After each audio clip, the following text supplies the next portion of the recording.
Okey, Assalamualaikum. Hari ini kita nak buat bubur Ashura. Okey, 3 cawan tepung kita ayak di dalam kuali. Ayak terus saja dalam kuali, senang. Kita masukkan 2 sudu garam. Kita kacau sebati. Dan kita masuk 3 cawan air. 2, 3. Kita masuk kacau. Kita masuk 3 cawan santan.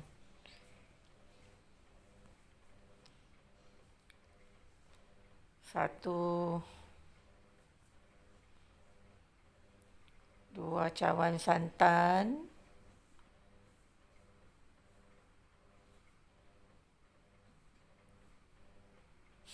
Dan 3 cawan santan. Kita kacau dia sebati. Dan sekarang kita akan masuk 3 cawan air gula merah.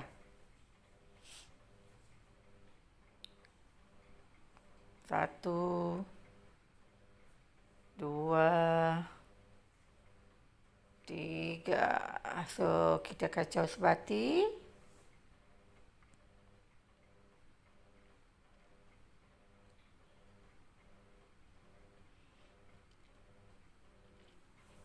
Kita kacau dia hingga pekat.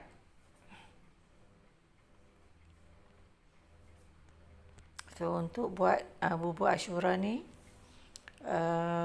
biasanya dia mengambil masa selama 2 jam. Dan mungkin lebih untuk memastikan yang bubur Ashura kita ini tahan 4 ke 5 hari. So, kita kena terus kacau tanpa henti untuk mengelakkan dia berketul dan berkerak di bawah. So, kita kena terus mengacau. Dan sekarang kita dapati dia agak pekat. Dan kalau sekiranya keadaan yang seperti ini, kita harus tambah lagi air. 1, kita kacau dahulu untuk tengok macam mana dia punya kepekatan. Dan sekiranya perlu kita tambah, kita akan tambah lagi air. Untuk membuat bubur Ashura ini dia mudah. Tak ada sukatan yang tetap. Kerana kita mengikut jenis tepung yang kita guna. So, sekarang kita tambah lagi 1 cawan air. Kita kacau. Dan kita tengok bagaimana kepekatan dia.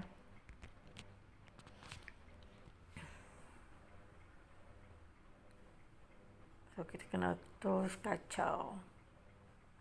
Kacau dan kacau. Tanpa henti.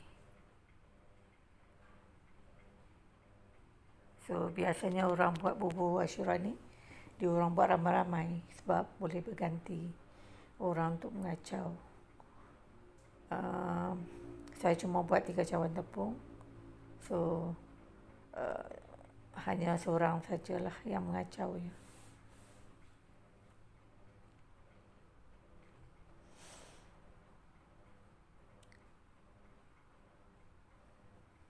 So, sekarang kita tambah lagi 1 cawan air.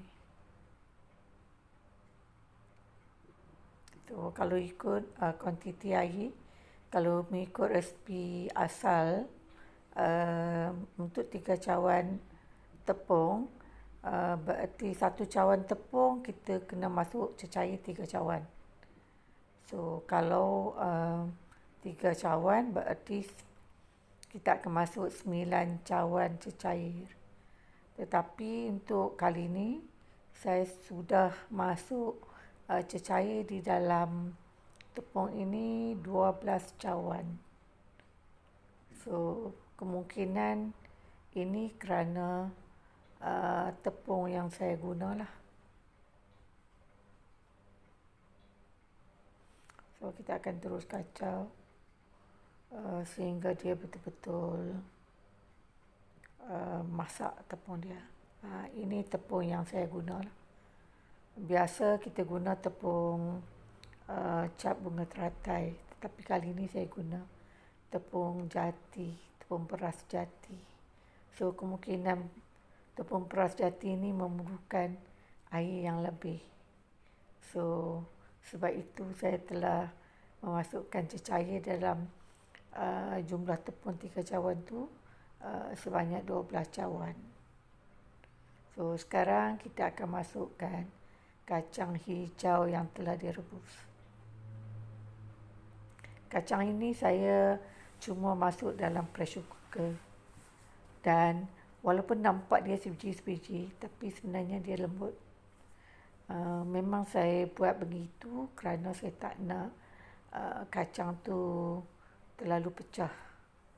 So apabila kita makan, kita akan terasa gigitan ke atas kacang tersebut. Dan sekarang kita masukkan ubi keledek kuning dan ubi keledek putih yang telah direbus. So kita kacau dia sepati. Dan kita akan masuk ubi kayu juga. Ubi kayu yang juga telah direbus.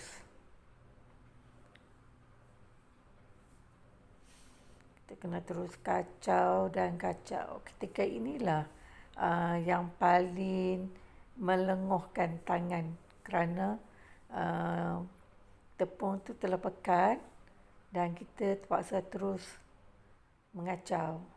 Ini ubi kayu yang telah direbus dan saya potong kecil-kecil. So ubi kayu dia agak liat. Apabila kita buat bubur Ashura, semasa kita mengunyah dia, memang kita terasa satu nikmat yang berbeza. Kerana sebelum ini, dan saya pasti tak ada orang buat bubur Ashura yang menggunakan ubi kayu. Tapi kali ini saya cuba, saya masukkan ubi kayu. Dan sekarang kita nak masukkan jagung. Saya pakai jagung tin yang jenis creamer. So sepatutnya kita pakai jagung yang sebiji-sebiji. So apabila kita mengunyah, kita akan terasa biji jagung.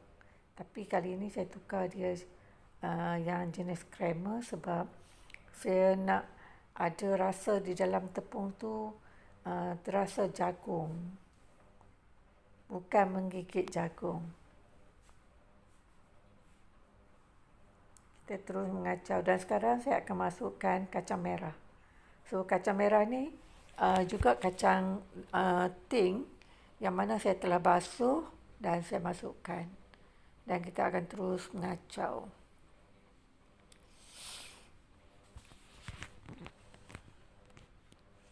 Kacau. Berpeluh mengacau bubur Ashura ni. Dan sekarang kita akan masuk kacang kuda. Kacang kuda ini juga saya basuh dahulu dan saya masukkan. Kacang kuda ini adalah kacang kuda tin yang terdapat dalam tin. Saya basuh dahulu dia, ini saya masukkan. So di dalam ni memang ada banyak kacang. Dan peringkat yang terakhir nanti saya akan masukkan kacang goreng. Kita akan terus kacau dan kacau. Setengah orang cakap apabila kita nampak berkilat sahaja bubur ni dah boleh angkat. Tetapi kalau mengikut petua ibu saya, kalau setakat ini dia masih lagi, apabila kita makan terasa tepung. Ini adalah peringkat yang terakhir yang mana saya akan masuk kacang tanah yang saya goreng terlebih dahulu. So, apabila kita makan bubur Ashura ni, kita terasa gigitan kacang tanah. So, dia lebih lagi menyelerakan. Kita akan terus kacau. Setengah orang nampak berkilat seperti ini, dah boleh angkat. Tapi saya akan terus kacau dia sehingga betul-betul masak tepung tu, dan apabila kita makan, kita tak terasa tepung walaupun pada hari yang keempat. Tujuan saya buat bubur Ashura ni adalah untuk saya beri kepada jiran-jiran sebelah rumah saya. Kebanyakan kawan-kawan dia rasa tak mampu untuk mengacau bubur Ashura. Ini adalah peringkat yang paling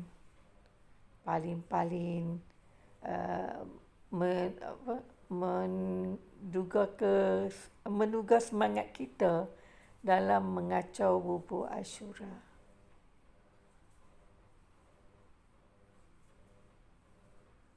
Saya menggunakan api yang biasa, tidak terlalu kuat dan tidak terlalu perlahan. So, kita akan terus kacau dan kacau.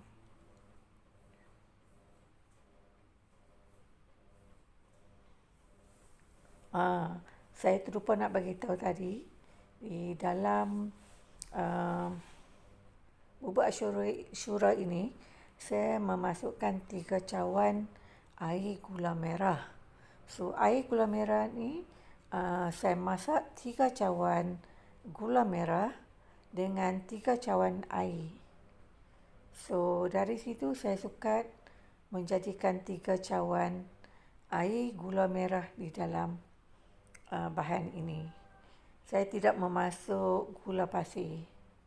So, kemanisan dia kita akan terasa seperti gula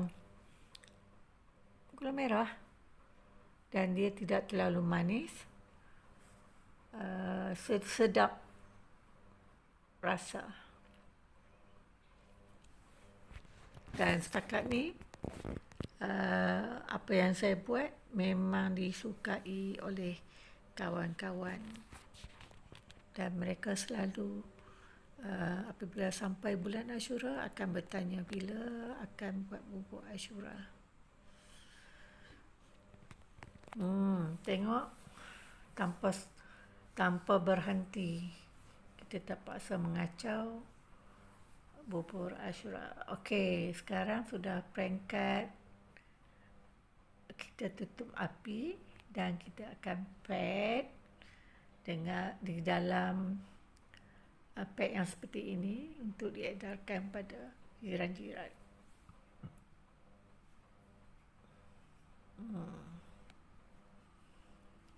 Kita bagi seorang sedikit. Okey, sudah clear satu kuali besar. Ini yang telah siap saya pack untuk